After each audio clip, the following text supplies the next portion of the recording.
ونسلم على حبيبه الكريم الأمين العزيز الرؤوف الرحيم أما بعد فأعوذ بالله من الشيطان الرجيم بسم الله الرحمن الرحيم ما قطعتم من لينة أو تركتموها قائمة على أصولها فبإذن الله وليخزي الفاسقين صدق الله العظيم الصلاة والسلام عليك وعلى آلك وأصحابك وأهل بيتك وأزواجك صلى الله تعالى عليك وسلم. کیا ہلو تم 8:15 بجے رہو پیسہ بھی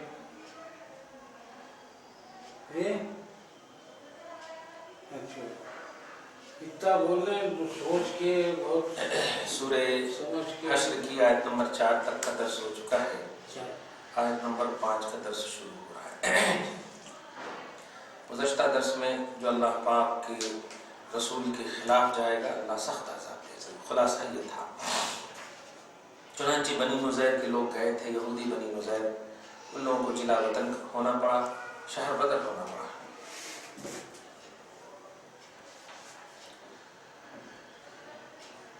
اللہ پاک جو یہ لوگ نکلے تھے تو نکلنے کے بعد جو چھوڑ دیے تھے گھر دولت ساری چیزیں توڑ کر کے, تو اس کے بارے میں یہ آیت کریمہ پہلے دیکھیں. ثم لما توجہ, غوث پاک جو اس آیت کی تمہید میں پہلے آیت نمبر 5 کی تمہید میں فرما رہے ہیں ثم لما توجہ رسول اللہ الى بنی نضیر حین نقضوا العہد الذی عاہدوا مع اللہ ورسولہ.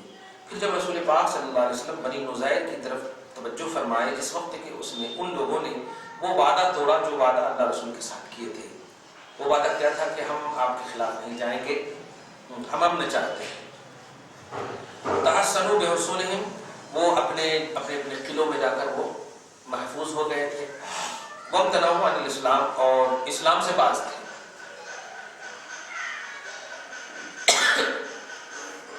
فامر رسول اللہ صلی اللہ علیہ وسلم, تو رسول پاک صلی اللہ علیہ وسلم نے کیا اس وقت حکم دیا یہ دیکھیے. جب یہ لوگ قلعوں میں پناہ گزین ہوئے تو سید عالم صلی اللہ علیہ وسلم نے ان کے درخت کاٹ ڈالے اور انہیں جلا وطن یا جلا دینے کا حکم دیا. ارے باپ, درخت کو جلا دینے کا حکم دیا.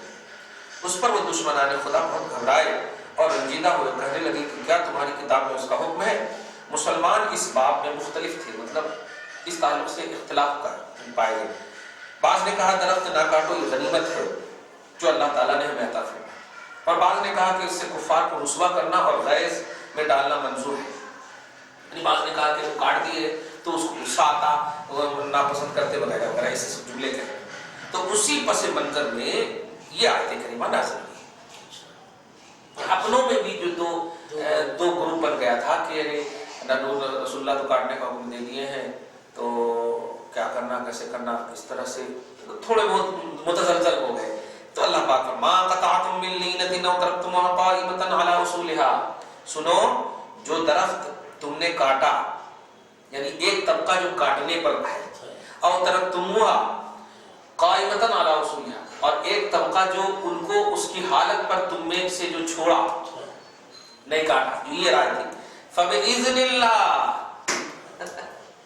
تو کاٹنے والا بھی حق پر ہے, نہیں کاٹنے والا بھی حق پر ہے, کیونکہ یہ دونوں اللہ کے اذن سے, اللہ کی اجازت سے, کیونکہ دونوں کا ریزن بڑا اچھا ہے. نہیں کاٹے تو مالک غنیمت ملتا, اور کاٹ دیے تو وہ رسوا ہوتے. دونوں کا ریزن صحیح ہے, دونوں میں اسلام کی بلندی ہی ہے. اس لیے اللہ پاک نے یہ دو کو لڑانے سے بچانے کے لیے آیت کریمہ اتاری. مسلمان میں اتحاد اور مروت رواداری کو قائم رکھنے کے لیے اللہ نے کہا ما قطعتم من لینۃ, تم نے نہیں کاٹا اے مومنو, یا کاٹنے کے جو چاہ رہے ہو نہیں, اور ترکتموها, یا جو تم ترک کر رہے ہو نہ کاٹنے کے حوالے سے, فبإذن اللہ, یہ سب اللہ کے اذن سے کر رہے ہو. ای القطع والترک کلاہما بامر اللہ وحکمہ, یعنی کاٹنا یا چھوڑنا یہ دونوں کے دونوں اللہ کے امر اور حکم سے. وانما امرکم بالقطع والحرق, اور کاٹنے اور جلانے کا جو حکم دیا ہے رسول کے ذریعے سے, لیخزی الفاسقین, تاکہ یہ بنی نضیر کے لوگ کو رسوا کر سکے اللہ, کہ رسول کے مخالفت کرنے والے کیسے رسوا ہوتے ہیں. دیکھو یہ ہوئی اس آیت کریمہ کا خلاصہ یہ ہوا کہ اللہ کے رسول جس چیز کا تمہیں حکم دے دیں اس میں اپنی عقل نہیں دوڑانی چاہیے، اگرچہ ریزن سمجھ میں نہ آئے، اگرچہ بظاہر جسے اپنے ایک نکال آ رہی ہے کاٹ دیے تو برباد ہو جاتا، نہ نہیں کاٹے تو کم سے کم فائدہ تو نہیں تھا۔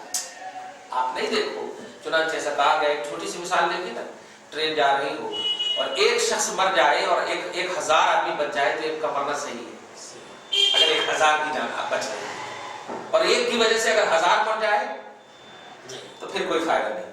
یہ تو اللہ کے رسول اللہ کے باتوں میں، رسول کی باتوں میں یہی حکمتیں ہوا کرتی تھی۔ چنانچہ بار نمبر 2 میں پڑھے ہیں آپ کہ وَلَكُمْ فِي الْقِصَاصِ حَيَاةٌ، ایک ظالم ہے جس نے قتل کر دیا اور پورے محلے میں اب اس کی دہشت پھیلی ہوئی ہے، اسلام کیا کہتا ہے اسے قتل کر دیں تاکہ سب لوگ امن سے رہ سکیں، سکون سے رہ سکیں۔ ایک کا قتل ہونا، ایک ظالم کا قتل جو ہے پوری سوسائٹی کو اپنے سکون دے، سمجھ رہے ہیں؟ بظاہر قتل ہی ہے لیکن سکون۔ تو ایسے ہی یہاں پر جو کاٹا گیا ہے یا چھوڑا گیا ہے، کاٹنے سے ایک لوگوں کو مال غنیمت، اس میں بھی اسلام کا فائدہ ہے غریب طبقے کو، اور ایک جو کاٹ دیے تو فاسقوں کو ملے گا وہ رسوائی، نہیں دیدی آپ نہیں کرنا، نہ تو ہمارا بھی کاٹ دیا جاتا، تو وہاں پر بھی دیکھیے بچاؤ ہوئی ہے۔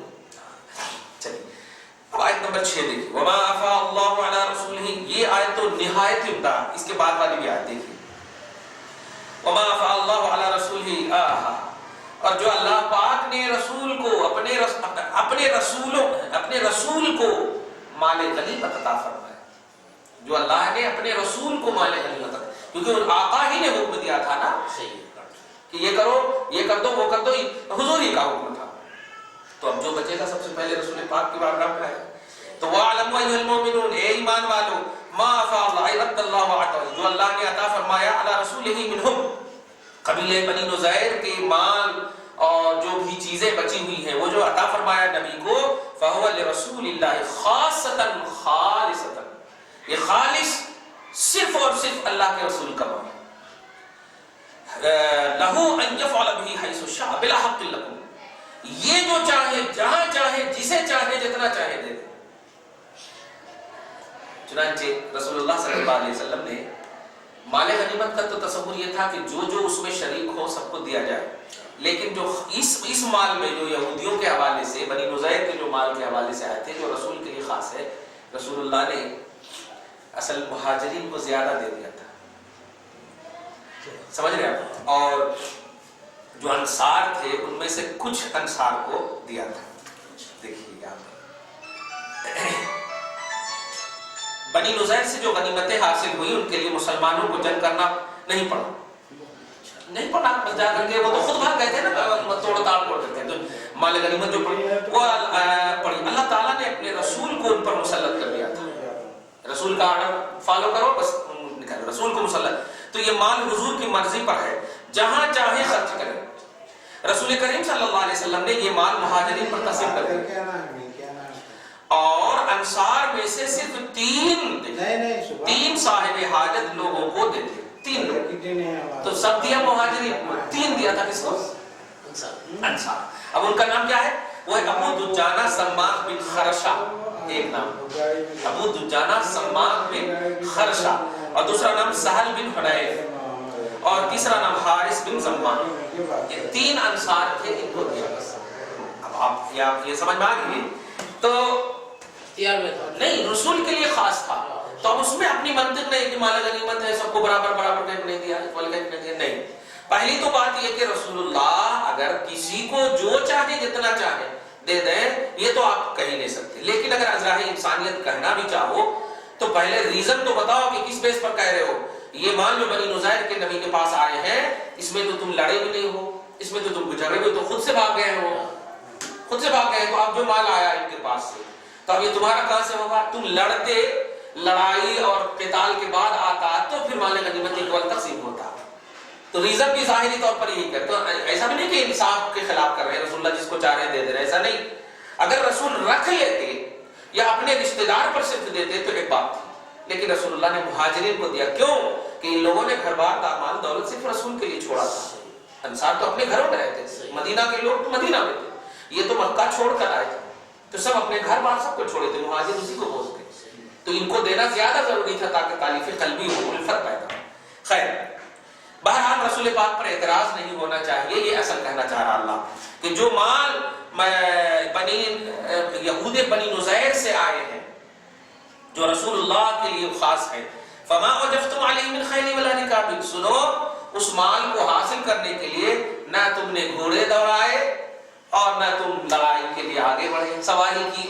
دیکھیے اللہ پاک فرما رہا اذ ہم مشوا الی بنی نزیر رجالا، اس لیے کہ یہ سب کے سب صرف 2 میل دور تھا رسول اللہ صلی اللہ علیہ وسلم کے مطلب صحابہ اور گھر سے 2 میل دور، 2 میل کا مطلب سمجھے 1 کلومیٹر، قریب 1 کلو، 2 میل دور تھا، رجال پیدل ہی چلے گئے تھے، لا فرسانا کوئی سواری کا بھی مسئلہ نہیں تھا، وکانت المسافۃ میلین من المدینہ، مدینہ سے 2 میل تھا، ومع ذلک لا یقاتلون معهم، اور یہ اس کے ساتھ ساتھ وہ پیدل بھی گئے تو لڑائی کرنی بھی نہیں پڑی، ایسے ہی جیسے دیگر کافروں کے ساتھ لڑتے ہو پھر مال آتا ہے تو ہم تو بانٹتے ہی، یہ کہنا چاہتے یہ مال میرے لیے خاص ہے، ہم جسے چاہے دے دے۔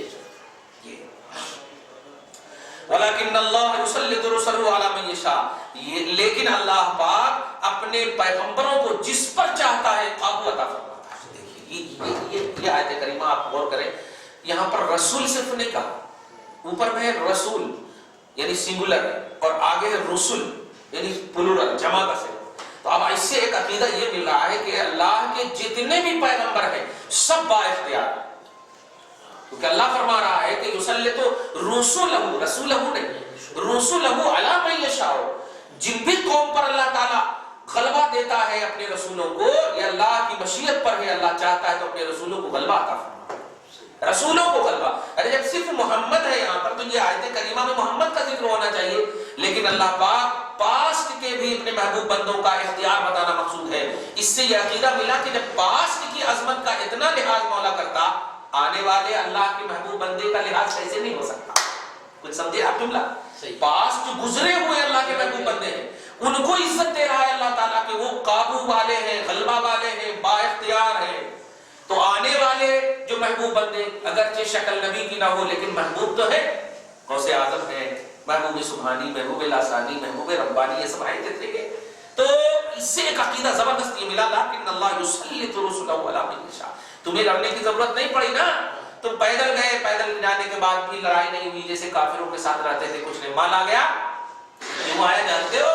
وجہ صرف یہ ہے کہ یہ وہ محبوب بندے ہیں، اللہ پاک ان کو چاہا اور ان کی وجہ سے تم کو چاہا، ان کی وجہ سے تم کو چاہا، اور کوئی لڑائی اور قتال کے بغیر مال غنیمت دے دیا، تو اللہ پاک اپنے محبوب بندوں، اس سے عقیدہ ملا، اللہ پاک اپنے محبوب بندوں کے وسیلے سے غلاموں کو عطا کرتا ہے، غلاموں کو عطا کرتا ہے، شرط یہ ہے کہ اس محبوب بندے کو رسپیکٹ دیا جائے، ان کی شایان نشان، ان کی تکریم ہونی چاہیے۔ واہ بڑی اچھی آیت ہے، سبحان اللہ۔ ولیکن اللہ یسلط، لیکن اللہ پاک اپنے رسولوں کو، اپنے پیغامبروں کو، اور جن پر بھی چاہے، جن پر کا مطلب جو سزا کے حقدار ہیں، جو دشمن ہیں، جن دشمنوں پر چاہے، بلا وسائل قتال اور بلا وسائل جنگ کے مسلط عطا فرماتا ہے۔ قابل بل یقذف الرعب والقاء الخوف فی قلوبہم، بلکہ وہ اللہ تو رعب کو اور خوف کو ان کے دلوں میں ڈالنے پر بھی قادر ہے، ایسے بھاگ کے چلے گئے، چلے بھی گئے تھے بنی نزیر کے لوگ، وغیر ذالک من الامور الخارقہ للعادہ الموجبہ للہزیمہ لا عن شیء، کسی چیز کی اسے ضرورت نہیں ہے۔ اب بدر میں کیا ہوا؟ 313 جنے تھے، کچھ بھی نہیں تھا ہاتھ میں، اب پہلا راؤنڈ تھا، پہلا راؤنڈ، جب پیچ پہ پہلی مرتبہ جب کوئی اترے تو آپ سوچئے ہزاروں کے مجمع میں، باپ رے باپ، لیکن اللہ پاک نے مدد کیا فرشتوں کے ذریعے سے۔ تو اللہ پاک جس کو چاہ لیتا ہے اس کو اپنا مختار بناتا ہے، اپنا پرسنل بناتا ہے، اور دشمنوں پر اس کو حاوی کرتا ہے۔ وہ وسائل کا محتاج ہے، وسائل کا محتاج ہم ہیں، لیکن اللہ پاک اگر چاہ لے کسی کو کسی زیر کرنا تو کسی سے بھی زیر کر سکتا۔ دیکھیے پرندے کے منہ میں تھوڑا چھوٹا سا کنکر پھر اوپر آگے، غور کر رہے ہیں؟ موٹے موٹے آئے تھے حبشیاں، ابرہا کے لوگ، اب پھر ہاتھی کتنا موٹا ہوتا ہے، ناوی کو مثال دیتے ہیں، ہاتھی سر کا موٹا ہو گیا، صحیح ہے، اس میں اتنے چھوٹے طیرن ابابیل، ترمیہم بحجارۃ من سجیل، حجارہ سجیل مطلب چھوٹے چھوٹے کنکری کے پتھر، اور اس سے اللہ تعالیٰ نے مار دیا، فجعلہم کعصف ماکول،